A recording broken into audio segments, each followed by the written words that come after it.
Okay, here's where things are at today. So I got my apron rebuilt. That turned out great. I didn't have to buff it. I mean, it looked just like it looks in the videos after I sprayed it. That's what it looked like today. And so I was like, cool, well, I just put this thing on. I don't have to buff it. That's what I'm always going for with aprons because I hate to buff them. I hate trying to anchor them down and buff them. And I'd rather sand it and clear it a couple times extra and get it and walk away from it and say, okay, yeah, that looks good enough to put on than to buff it. But sometimes you just gotta buff it. So that looks good. I picked out some apron cards that look best out of my arsenal. I had a lenticular one I thought I was gonna use, and it's kind of teal looking. It looks kind of cool, but it looks a little bit more like this upper portion of the playfield and a little bit less like the apron, so this was a good match. Rebuilt all these plastics, or swapped all these plastics out and put them in place. I had to reuse this one plastic that goes on the bowl. You would think it would be in the plastic set. You would think you would get a new, every plastic new, but no, you don't get that one. This one's a little bit yellow, so what I did was I screwed it down to the stand and I buffed it like you see me buffing this window. And I hit it with the flame torch and I washed it, and it's as good as it's gonna get. It looks perfectly good, perfectly clear, just a little bit yellow, but can't do anything about that. Rebuilt pretty much anything you see here I've rebuilt. That's what it comes down to. Wound up going with green LEDs and true green caps. I tested a lot of different combinations out, and that is what looked the best. Black flipper bats, gray rubbers, those look perfect. A lot of gray and black, and that film strip right around in here, and it all kind of meshes together. And so that's pretty much where things are at. Everything's on there. I'm working on the ramps right now. I'll turn this thing on, we'll take a look at it. Just to kind of give you an idea of what things are looking like right now. I know my tripod squeaks when I move it, but put just regular bulbs in this bowl ramp and a regular switch. I did make this little cover for it, so it's just a little bit cleaner looking. But they make a magnetic reed switch. It's okay, it's cool, but I don't need to, I don't need to put a magnetic reed switch on every damn switch. I would rather just put a new switch on there and adjust it. That's that simple. And so we got the Swinks mod coming up once I get the ramp in place, and this will be the plug-in for that. And everything looks really good. I mean, it's looking pretty good. I'm hoping to finish this thing probably today. We'll see. All right, so that's where that's at. I'll go over this real quick and we'll do some of this stuff. I've got the first ramp. I tore this down, I washed it, I flame torched it, it looks good, and I'm starting to rebuild it. And this is a new ramp. It says made in Germany. So these are new ramps that were made probably about 20 years ago, and this looks like it's probably been on there about that long. So they are brand new ramps, but they've been on here for a long time, so they're dirty.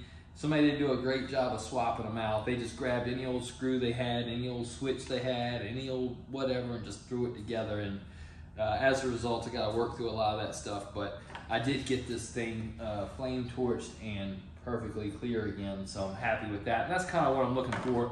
If I can get it perfectly clear again or real close, then it's good. And if I can't, then I'm gonna wish I bought a ramp set, but that's looking good. So I'm gonna get that one put together. I'm also gonna have to deal with all these signs.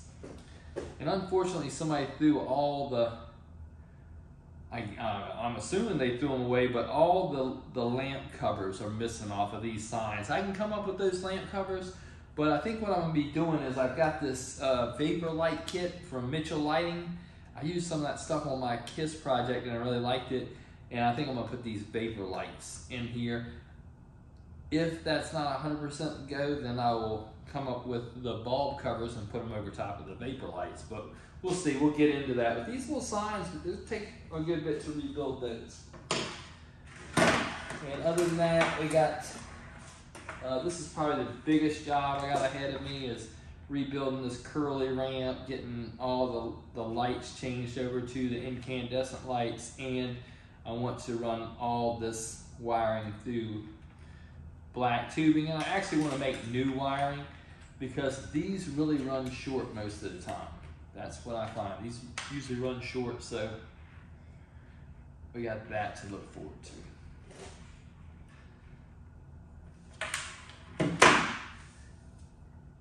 And I think that's pretty much it. So I'll get a little bit further. I'm kind of like in a mode right now where I just want to get my work done because I got short time to work with this thing, but there's where things are at, and I'll pick it up from there. All right, I'm gonna go over this one detail, and we'll call this good. This is what will take place with all the switches on the ramps. So this is what's coming off here. We have, this one has a clip, so that means it has a cover. And basically what I'm gonna do is I'm gonna replace that switch and the wires with color correct wires, extended. So these are much longer. These are a little bit longer than my forearm. And through shrink tube. And you can see what we got right now is probably about half that long. And that's important because what it does when you extend, particularly on the ramps, when you extend the wiring on the ramps, then you can hold that ramp further away from the playfield and do a better job of pushing those wires down into the playfield and getting things like you want them to be before you place the ramp. Because a lot of times what we're faced with is we have such short wiring when we try to put on a ramp that it's, you know, the flap, we're trying to keep the flap from digging into the playfield or digging into other parts while we can barely fish this thing, this wiring through the holes that are provided for them to pass through. So I like to extend this stuff to where I don't have those kind of issues. It's worth it. I got to replace the switch anyway. I might as well replace the wiring. Now, that's this one, okay? Let's put this to the side for a second. Let's talk about this one. Now, this is a different style of switch. The ball's gonna roll beside it. Now, obviously, that's a gate. It's gonna roll under it. And the more important thing is it has that clamp for the switch cover. But that clamp does more than just clamp. It also keeps the switch from being depressed too tightly when it's tightened down, because that metal is stronger than the plastic body. You don't have that luxury with this. What will happen with one of these in particular is somebody will over tighten it, and once they crush it hard enough, then it doesn't return. It gets so tight where this button is actuated that the button just sticks. That's what will happen. So the best thing to do with these style switches when you have these is I buy these metal plates. I get these from Pinball Life. I think they're made for Stern games, but what I'll do is I'll take that and I'll put it on here where the screws pass through, and that way if I do tighten it down, I can tighten it down more and keep it from shifting around too easily, but it also will not deform the switch. So that's important. So we'll do that for that one. All right, let's do this real quick. I think I know exactly how much wire I'll need.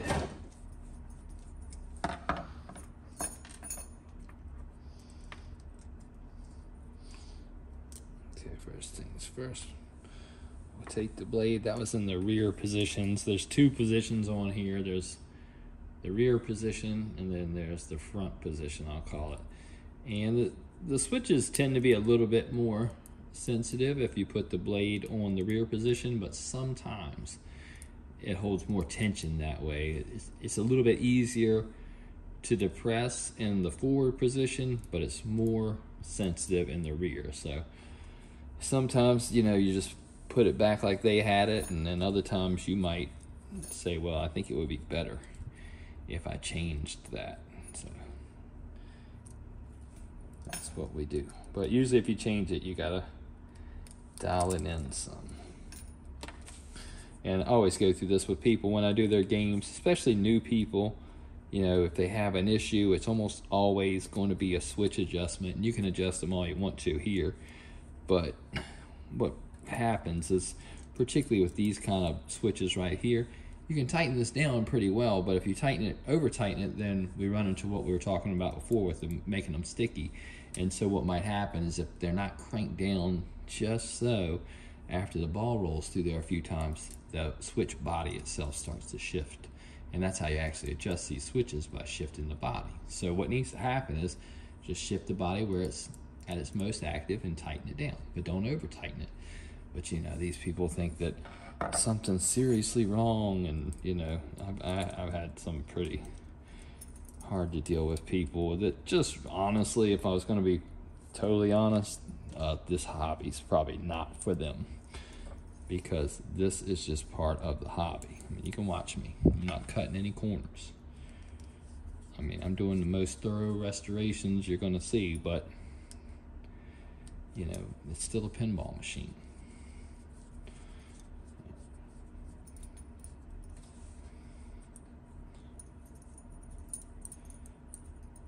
I'm going to listen for it to click. I want it to be as active as it can be, going either direction. That's pretty good. You don't want it to be too sensitive, because sometimes what will happen if you make it too sensitive is there'll be a fine line in between it activating and getting kind of stuck. Still sounds good. Tighten this down. If I'm going to crank anything down, it'll be that front position, and don't over tighten the rear position. See how this sounds. See how that goes? Now, too sensitive. So what do I want to do about that? I'm going to loosen it. I'm going to pitch it back just a little bit.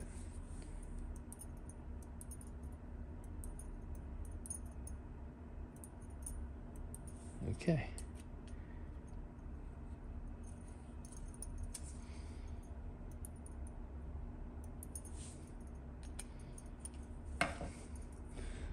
Doesn't shift around.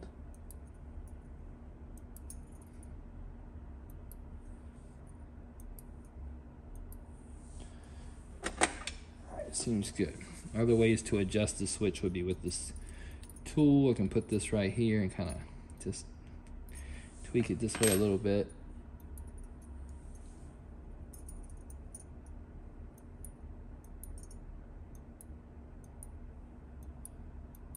All right, that sounds good. We're gonna go with that.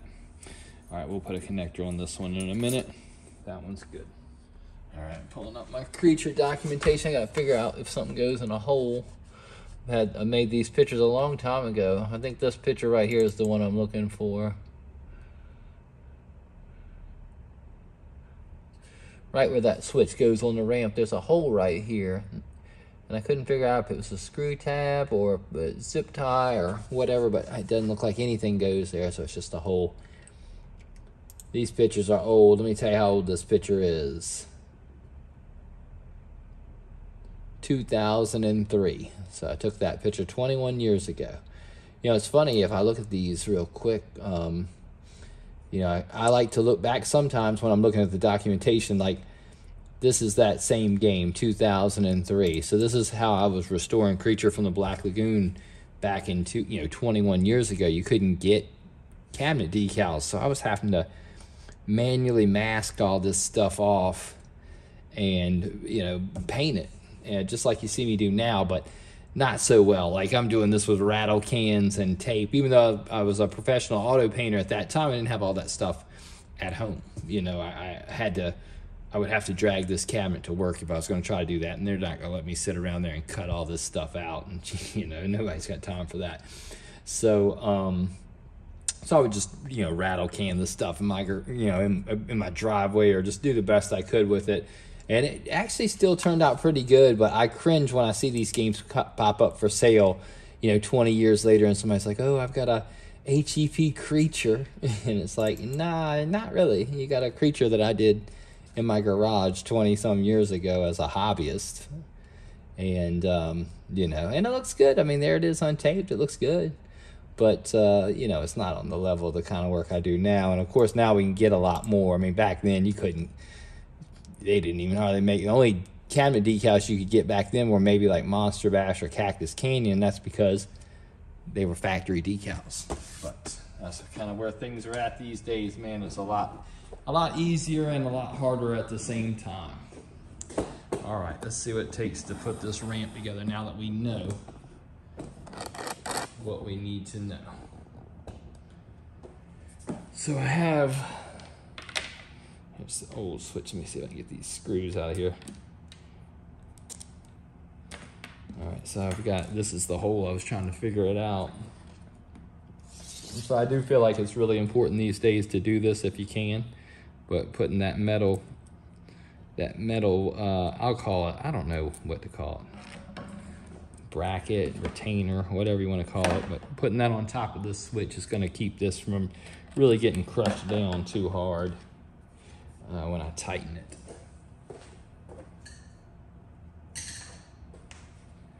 Put that plate on here.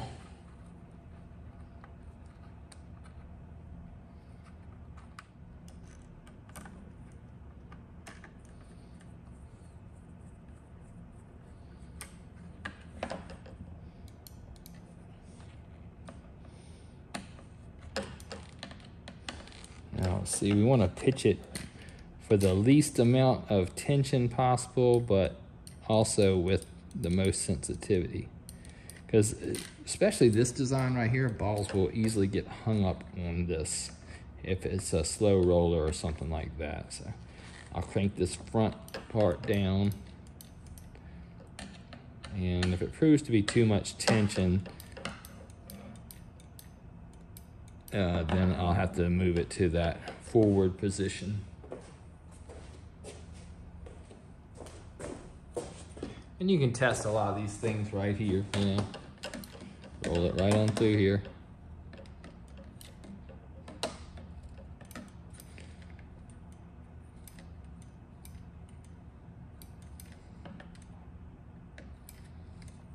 Should be fine.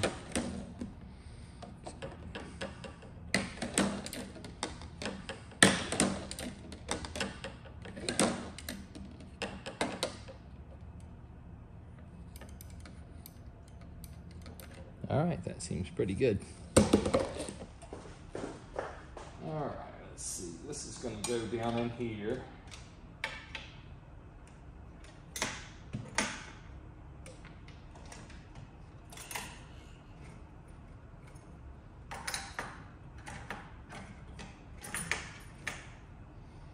And I think this is going to go right here.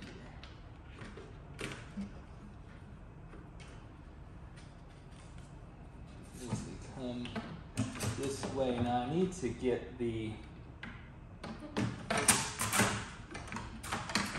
there's another ball guide I need to get on here too. And a lot of times this is why I like to, if you can do this, you can't always do this, but if you can do this, I like to leave the back panel off and almost put that on last. That way I can always get behind here, I can always do whatever I need to do, and then I can place it on there, screw it in from underneath, and then we're good to go. But if that thing's on there, then all of a sudden you're fighting to get on, to get everything on there.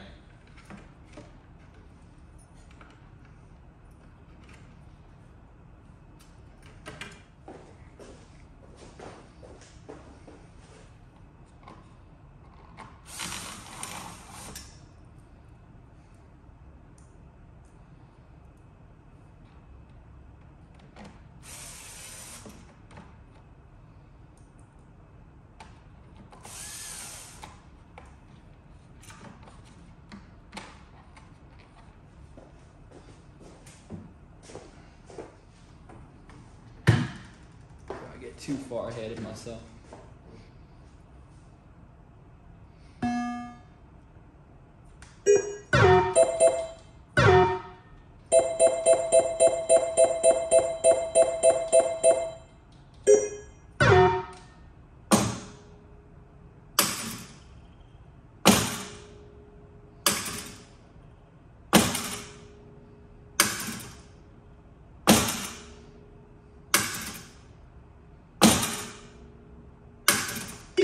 All right, looks good. And let me see. Well, I don't have anything plugged in as far as switches go underneath there, so I'll check that in a few minutes.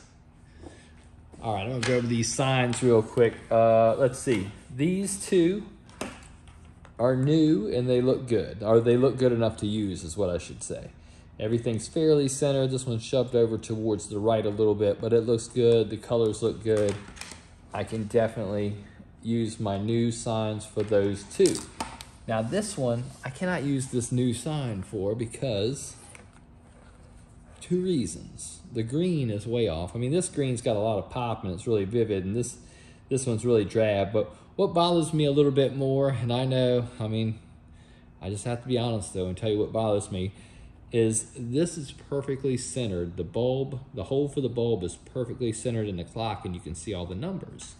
On this, it's off to the side, and so it's cutting through the numbers. So between the colors being off and that detail, I'm just like, nah, I'll just reuse this sign. It's in good shape. So I'll polish this up and put that to the side.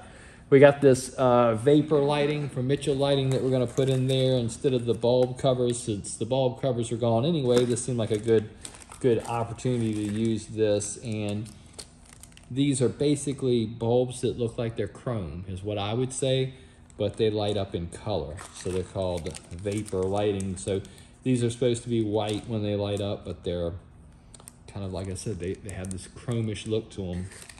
So they'll have like this consistent chrome look for each bulb, but when it lights up, it'll light up the color it should be. And, you know, I got bulb covers. I could put that on there, but I thought this would be a good chance to try these out because I like the idea of what these look like when they're not lit just as much as when they are lit. And I feel like that chrome kind of just, it works good with the theme. So we'll see. We'll see what that looks like. That's always fun to experiment with new stuff as it comes out. And so I'll build up these signs. I'll make new harnesses for these signs because they're gonna run short, and somebody's written on the connectors. If I could just give y'all some advice, don't write on the connectors. It makes a mess. It doesn't look very professional when you're done. I see these people say they're professional restorers, and then when you open up the playfield, they got all this writing under here. It's like, well, that's not very professional. Well, first of all, you can figure out almost anything you need to know through common sense of the manual. But if you do need to mark things for some reason, wrap a piece of masking tape around the connector and label that. And then when you're done, take that tape off and the connector isn't harmed in any way. You know, you can still, it doesn't look like this, right? So that'd be better than writing on the connectors. That's a mess. I usually wind up, if I do reuse these, I usually wind up having to take acetone and wipe all the numbers off of them and stuff like that. But anyway, that's just some advice if you're into this sort of thing. And like I said, I'll make new connectors. I'll wash all this stuff. I'll build up the signs, and we're getting pretty close. We're getting pretty close. All right, I washed this first sign. I'll polish this. The bracket looks good. I got this to deal with. Let me see what color wires I need. It's like yellow and blue, yellow and orange, or no, yellow and blue, red and orange, red and yellow, and I'm gonna say, can't quite tell if that's green or gray. I think it's green. Yeah, red and green. All right. Now these need to be longer than what I have there, so I just usually use my forearm. It's like anything that's about as long or a little bit past my forearm is a good length. And so let me grab that.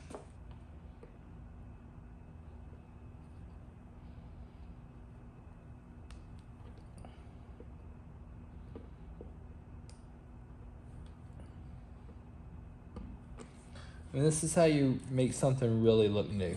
I mean, honestly, you can wash these wires. I just washed the hell out of them, but they're never gonna look that new. And this connector is never gonna be as white as it could be.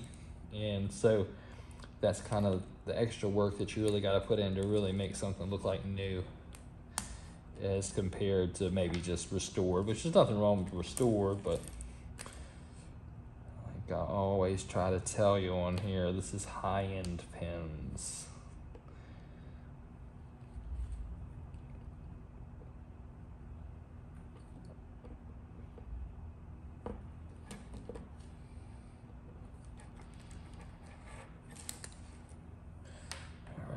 that out of the way. Push this on here.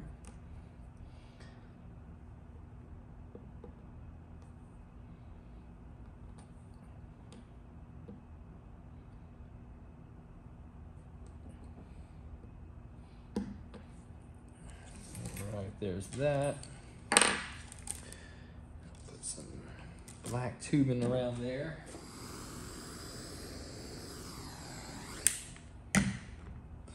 All right, I'm gonna run over there to the soldering iron and reflow these pins real quick while I'm at it, because I don't wanna get this thing together. These would be something you would be worried that would be cracked because of their location and all the wrenching around that goes into it. And I can actually see where somebody's been trying to bend this one over. That's usually a good sign that something's not quite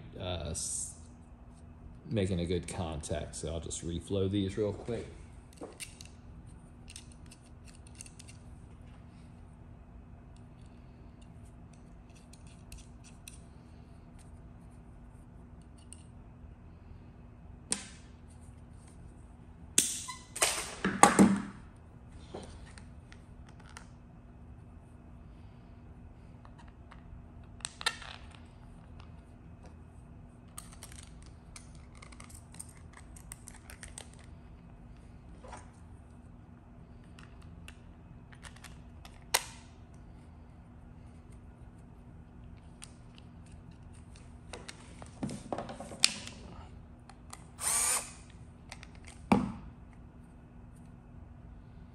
Damn it, man. Look at that. How did that happen?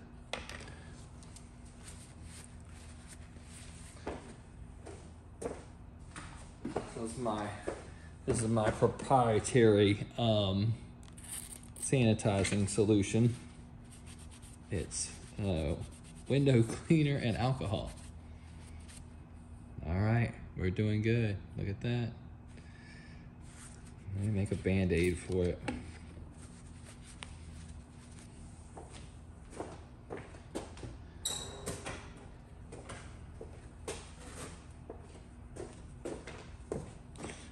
Be bleeding on the work.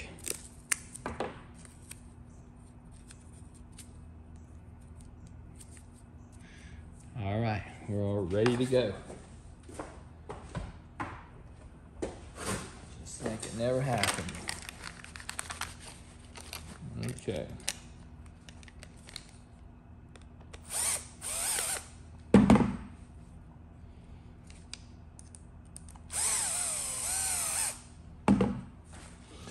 These thin lock nuts.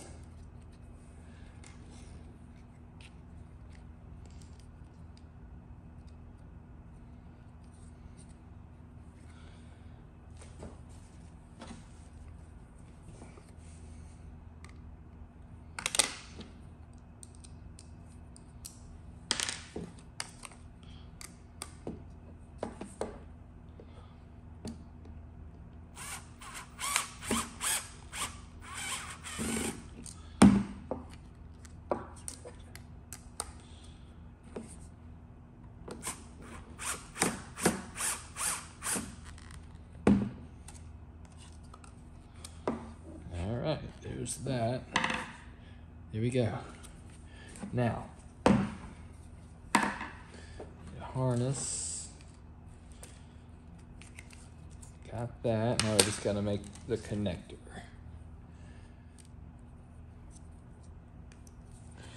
All right, there's that.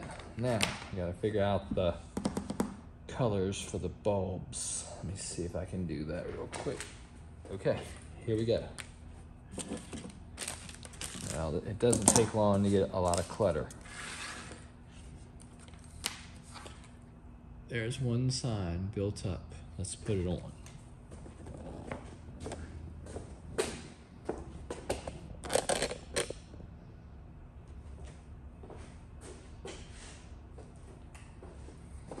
Now we got plenty of real estate now. There's no problem fishing this down in here from all the way up here. This off.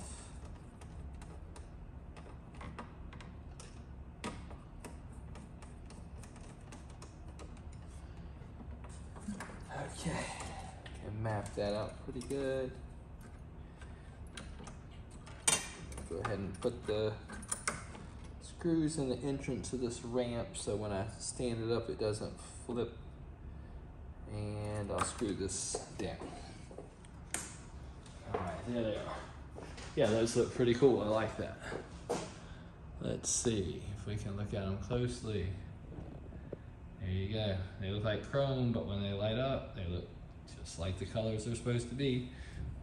White, green, and yellow. So that looks good. Let's check these switches.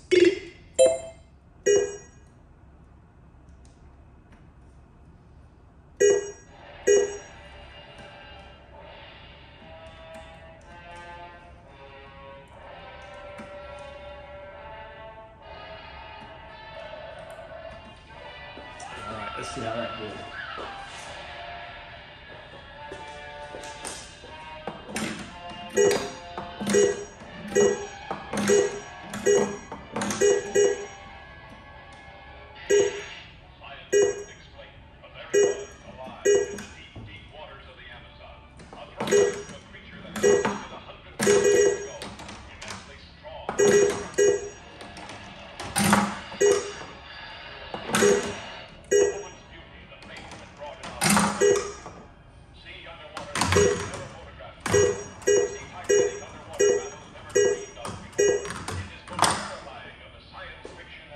All right, that seems pretty good.